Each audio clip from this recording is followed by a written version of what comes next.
나머지가 돈을 벌 수 있는 것들인데 그거는 못 보고 돈 못 버는 것만 계속 보고 있는 거예요. 그러니까 평생을 가도 돈을 못 벌어요.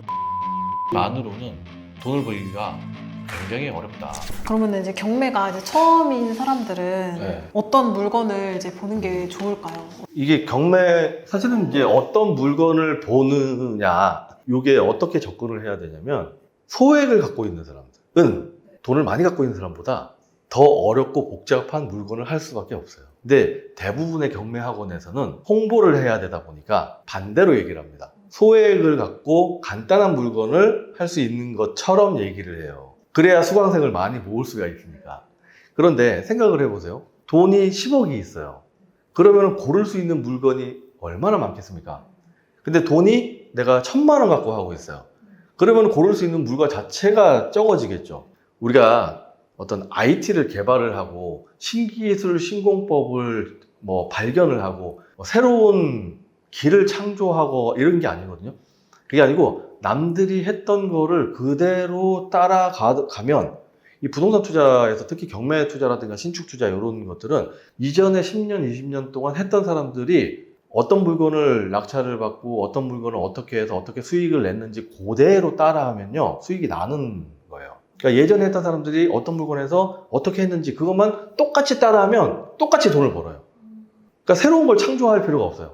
그러니까 예를 들어서 종류별로 패턴을 한 20개 정도를 갖고 있어. 그러면은 예를 들어서 공장이에요. 아니면 창고야. 아니면 상가야. 아파트야. 이런 것들이 있단 말이에요. 근데 요 패턴 중에서 요거에 해당하는 거하고 똑같이 생긴 애들이 계속 나온단 말이에요. 예전에 어떤 사람이 낙찰을 받아가지고 수익을 냈던 물건하고 똑같은 패턴의 물건들이 계속 나와요. 계속 나오는데 얘를 알고 있어. 얘를 어떻게 해결해야 되는지 알고 있어. 그러면 얘를 낙찰을 받아. 그리고 예전에 이 사람이 해결했던 것처럼 똑같이 해결을 해요. 그럼 이 사람이 남긴 수익만큼 얘를 남길 수가 있거든요. 뭔가를 만드는 게 아니니까. 그래서 그게 사실은 핵심 포인트입니다. 어떤 물건을 어떻게 찾아서 얘를 어떻게 해결을 하는지가 사실은 돈을 버는 방법이죠. 그러면 처음에는 어떤 게 그래도 조금 더 쉬운 편일까요? 어떻게 해야지 돈을 벌 수 있냐면 대부분의 경매 학원에서 기초반, 중급반, 상급반, 고급반, 상가반, 무슨 반 해가지고 특수물건만 해서 쫙 나눠 놓거든요. 이렇게 나눠 놓는 이유가 수강생을 위해서인 것 같아요? 아니면 학원을 위해서인 것 같아요? 학원을 위해서요. 경매로 해서 돈을 벌려면 기초반, 중급반, 상급반 이렇게 해가지고 나눠가지고는 돈을 벌 수가 없습니다. 왜냐하면 기초반을 딱 듣잖아요. 그러면 기초반에서 뭐 가르쳐 주냐면 거의 제 가격에 낙찰을 받아가지고 셀프 리모델링 하는 거 가르쳐 줘요. 그리고 상가를 낙찰 받아서 소호 사무실 하는 방법, 스터디 카페 만드는 방법 이런 거를 가르쳐 주고 있단 말이에요. 근데 경매라는 거는 팔 수 있는 가격보다 더 싸게 매입을 해서 이 차익을 먹는 게 경매인데 이게 하도 낙찰가율이 높은 것만 사람들이 하다 보니까 뭘 하고 있냐면 셀프 리모델링 하는 방법을 가르쳐 주고 있단 말이지. 얘는 경매하고는 전 상관이 없잖아요. 얘 사업의 영역이잖아요. 그래서 예전에 제가 2004년도, 5년도 이때부터 경매를 시작을 했는데 그 전에는 호가제였어요.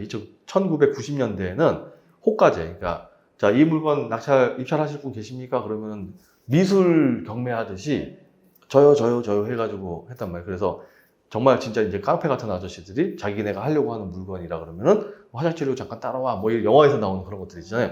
그게 1990년대였는데 그런 문제가 있다 보니까 2000년대 들어와가지고는 지금 하는 것처럼 입찰을 넣어서 밀봉 견적을 하는 쪽으로 이제 간 건데 그때 당시에는 현재 옥션 사이트들처럼 검색이라는 게 없었어요. 기껏해야 네이버 부동산 정도 있었을까? 인터넷이라는 게 이제 막 들어와가지고 뭔가 좀 시작하려고 하는 그때였으니까. 그러다 보니까 어떤 게 있었냐면 경매 정보지라는 게 있었습니다. 경매 정보지라는 게 있었는데 경매 정보지는 아파트만 따로 있고 빌라만 따로 있고 이렇게 안 돼 있고 임야, 전답, 단독주택, 주택, 아파트, 빌라 이게 짬뽕이 돼가지고 사건 순서대로 나와 있단 말이에요. 그래서 그때 당시에 경매를 처음 접했던 사람들은 뭘 골라서 본 게 아니고 첫 번째부터 임야가 얘가 돈이 되나? 안 되나? 권리분석상에 문제가 있나 없나? 얘를 확인하고 그 다음에 농지예요, 농지. 그러면 얘가 지금 현재 가격이 얼마지? 어디에 붙어 있지? 도로는 붙어 있나? 이런 거 확인하고 그 다음에 나온 게 상가야. 그러면 상가가 얘가 월세가 얼마 정도 되지? 권리금을 받을 수 있는 동네인가? 장사가 잘 되나? 이런 거 확인하고 그 다음번에 아파트야. 그럼 아파트 확인하고 이렇게 해서 봤단 말이에요. 그러다 보니까 처음에 경매를 접했던 사람들은 모든 걸 다 했어요. 아파트 따로, 빌라 따로 이렇게 안 했습니다.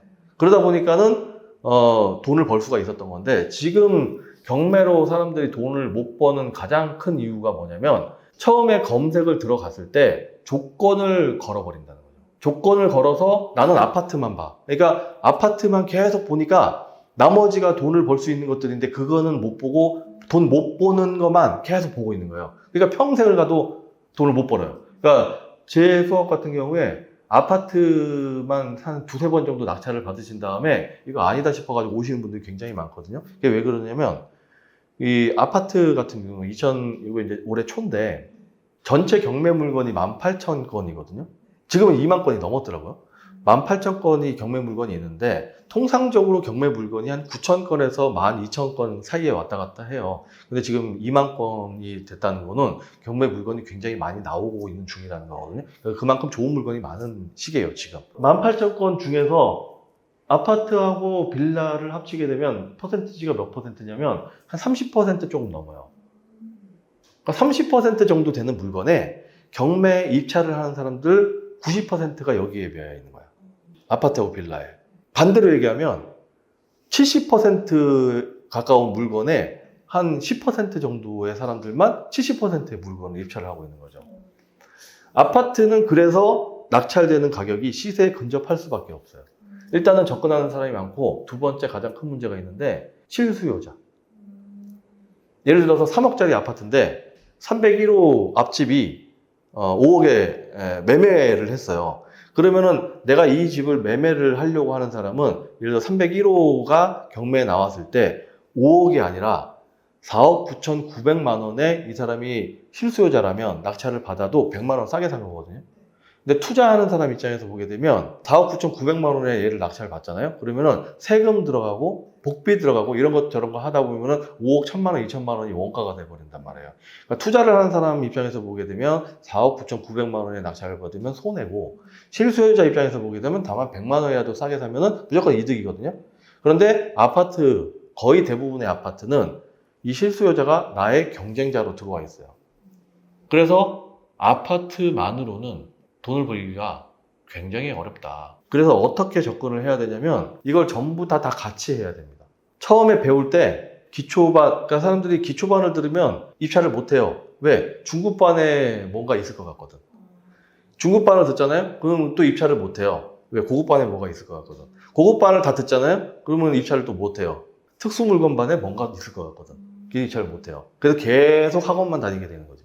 1년 동안, 2년 동안, 그리고 요 학원을 다 다니잖아요? 그러면 저쪽 학원에서 또 궁금해. 계속 수업만 듣는 거예요. 그렇게 해서는 돈을 벌 수가 없고, 돈을 벌려면 한꺼번에 다 배워야 되는 거예요. 짧고 굵게, 공장, 창고, 토지, 상가, 아파트, 빌라, 이걸 나누면 안 돼요. 나눌 이유도 없어요. 왜냐면 권리 분석에서 가장 어려운 파트는 아파트, 빌라거든요. 토지에 임차인이 있어요? 없죠. 그러면은 대항력 이런 거 생각할 필요가 있을까요? 없죠. 그럼 권리 분석은 아파트에는 그게 있잖아요. 그래서 아파트, 빌라가 권리 분석상으로는 제일 복잡한 거예요. 창고, 토지 막 이런 거 하면은 네. 아파트는 그래도 세를 놓거나 하면은 그냥 바로바로 수요가 있다고 생각을 하는데 네. 뭔가 나머지에 대해서는 그런 거에 대한 생각을 못 하잖아요. 왜 그러냐면 팔 수 있는 금액을 본인이 모르기 때문에 그렇습니다. 아파트 같은 경우에는 실거래가 확인하고 아실, 다방 뭐 이런 것도 확인하면 금방금방 안단 말이에요. 그러다 보니까 어떤 확신이 있어요.